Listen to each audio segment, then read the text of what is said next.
Uno. This dumbass got 10 cards left. This game's a light pack. Draw 2, draw 2, draw 4, wild card. Examples, triple skip, reverse to me, reverse, reverse, cha-cha real smooth. Pick up your 8, no pick and play, no examples, no sleep for the next week, no career, no t-shirt, no camera quality. Uno, out. You see, this just wouldn't happen to me in Dells. Playing a lot of video games would give you the impression that I was antisocial and, an introvert.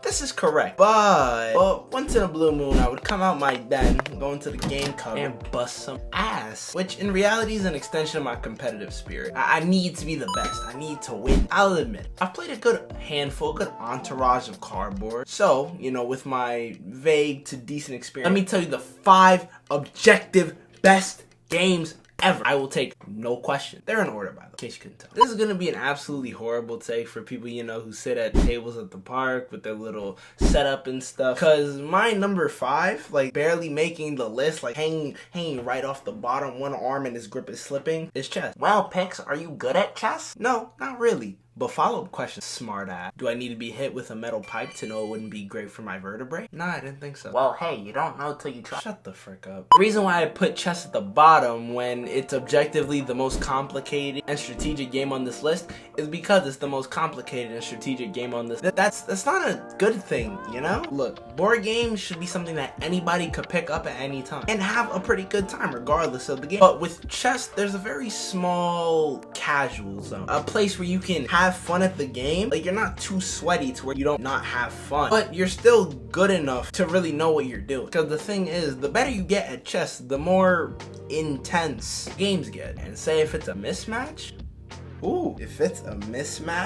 I'm gonna move this one. The King Fianchetto opening. Interesting. I'll counter with my King's Pawn opening. What is a King's Pawn opening? What does that even do? Does every move have an opening? Why are they named after some randoms? Who is King Fettuccine? Oh, hey, I lost. You wouldn't do that to me in checkers, though. I guess it has the whole tournament and competitive scene and global ranking, and if you're playing someone who's about as good as you, it can actually be pretty fun. So that's why it is still on the list. 250 elo can't be that bad, right? Now, the immediate successor of chess, the 2.0 or 0.5, depending on how you look at it, is checkers. Now, checkers is on top of chess for one simple reason. It's simple. Using the same joke 2 times in a row this quickly, you're losing it, Pix. You're losing it. The premise is very easy to grasp. Grab your pieces, you can move diagonally, you can eat by jumping over a piece. When you get to the end of the board, you get a king. Look, I just explained it in a few seconds. It's not really a game that anyone's bothered sweating at, you know what I mean? So it's practically guaranteed you're gonna have a good time. Wait, there are checkers tournaments? People find an excuse to sweat anything. Either way, my point still stands. It's a game that you can just chill and play without really thinking too hard. On top of that, the skill gap isn't even that high for real. With such a simple premise, even if you're playing against someone who's played for much longer than you, there's no conceivable way that the board ends up like something like this. How the actual did I let this happen to me? I told you you were not doing that to me in checkers. In layman's terms, I'm playing checkers, you're playing chess. Like a freaking nerd.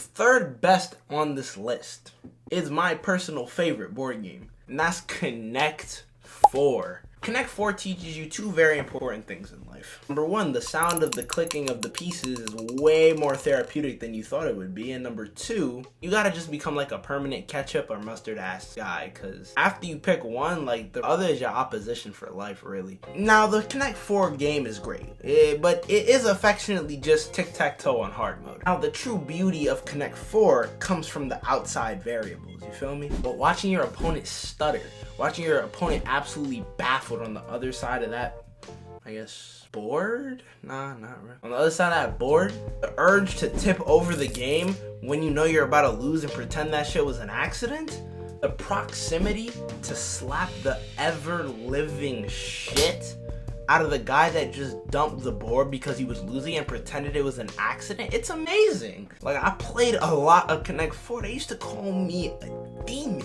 The Connect 4 demon.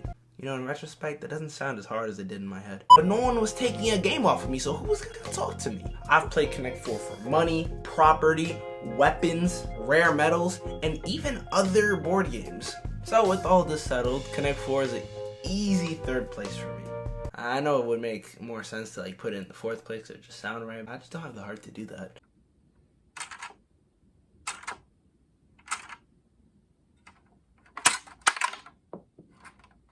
Now, my number 2 is Monopoly. Let me tell you about Monopoly. Monopoly is a little bit different than the other board games on this list because it isn't a 1v1. Monopoly is quadrilateral hate. A hating vicinity, if you will. I thought the whole, oh, people hate you when you're up, so don't listen to them thing was like, it was a joke. I thought it was like a joke or an over-exaggeration. But having personally played against some of my closest compatriots, I have to say it's absolutely right. Like your own buddies, your own people will turn to IRS agents faster than I have time to process that my personal savings are about to become public spending. But there's a magic in Monopoly that's extremely hard to replicate in a 1v1 setting. The magic of an unassured victory. Aspect of no matter how good or bad the situation is, every roll could be a come up or you fall off. You know, unless you're serving a 10 to rolling 6 at the county jail. It's that thrill though that keeps the game fun, you know? Never truly won and you never truly lost until the game is over. The second best part of Monopoly are the crash outs. Because a lot of time when you're getting really deep and invested into the game you're in, you kind of forget it's a game and it becomes all about winning. Yeah. That's when you get moments of a person with a completely rational and normal mind. I hate this stupid game. Every time I own every house on this side except one. But the game's like, oh, let me roll on pixel square every time. Cause screw me, I guess. It makes so much sense. So, with all these things considered, the game usually always ends up like, I hate you. I don't care if you hate me, you still owe me $500. I'd pay for where you live. I did the dishes. You have too much money anyways. Womp, broke boy. Hey, all of you. hey, that's mad fun. Before I get to number 1, honorable mention to Sorry, The Game of Life, that can't be right, the subscribe button. How did that get on there? Anyways, you should press that. Now, number 1 isn't crazy. In fact, I even mentioned it at the start of this video. It encapsulates an aspect of almost everything mentioned here. It could be played ISO or with every living relative you have. Number 1 is Dose, everybody. Give it a hand. Give it a hand. Ah, for real though, it's Uno. See, the thing is about Uno is that it is the perfect board game. Well, technically, isn't it a card? Yo, bro, you're actually getting like mad annoying. Like, can you just shut up? There's skill, of course, but that's maybe a quarter, no, a sliver of the actual game itself. The rest of the game is luck and how good friends you are with the people sitting next to you. Also, we all know how to play Uno. Like, I know when we were all in grade school or whatever, and there's a sub in the class or something like that, and then you just hear in the back of the classroom, little, you knew that shit was about to go down. And on top of that, it's a universal take it to game. If you don't know what that is, let me give you a few examples. Playing basketball, dribbling down the court. Oh, you lose the ball. Someone hits a 3 straight in your mouth. Take it to Uno. If you are beefing with the school bully and he takes it personally upon himself to beat your ass, take it to Uno. If your mother tries to ground you for beating some random kid's ass, and Uno got settings too. Uno got preferences. If you want to play with inverted colors, SpongeBob, or no friends mode toggled on, you can, which stems from the simplicity of the game. Uno is just perfection. No game can overtake it. Take notes, Dose, and have a good day.